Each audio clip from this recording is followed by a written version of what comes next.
नमस्कार रामकृष्ण हरी मित्रांनो, बाळासाहेब सेलगर. मित्रांनो, काही दिवसांपूर्वी लातूर या ठिकाणी संतांचा कुंभमेळा आयोजित करण्यात आलेला होता. आणि आपण जर बघितलं तर या कुंभमेळ्याला ज्ञानोबा तुकोबांच्या पादुका आणलेल्या आहेत असं लोकांना भासवून त्यांच्याकडून लाखो कोटी रुपयांचा निधी गोळा केला.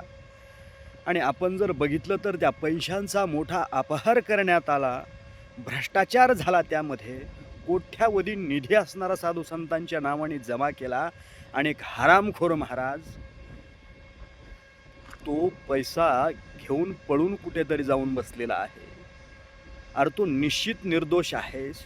तू याच्यामध्ये काहीही केलं नाहीस तर समाजाच्या पुढे ये, हिशोब दे. कुठला तरी तो शिवणीकर नावाचा महाराज आहे.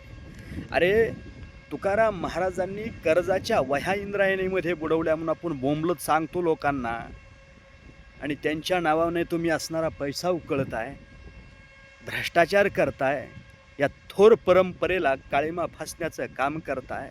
निश्चितपणानं हे तुम्हाला नागवं करून मारलं पाहिजे. कारण तुम्ही संतांच्या नावाखाली हे जे कुटील काळे धंदे चालवलेले आहेत, भोळ्या भाबड्या जनतेला फसवून त्यांच्या श्रद्धेचा बाजार मांडला.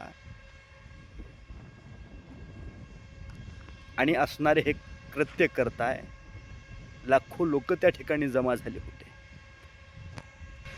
आणि यांच्या हिशोबामध्ये काय 54 लाखाचा मंडप, 26 लाखाचे संडास बाथरूम संडाससाठी, अशा अनेक आवच्या भाऊ असणारे हिशोब यांनी टिपून ठेवलेला आहे. आणि हे आता लोकांपुढे मांडतायत. या हरामखोरांना सोलून काढलं पाहिजे.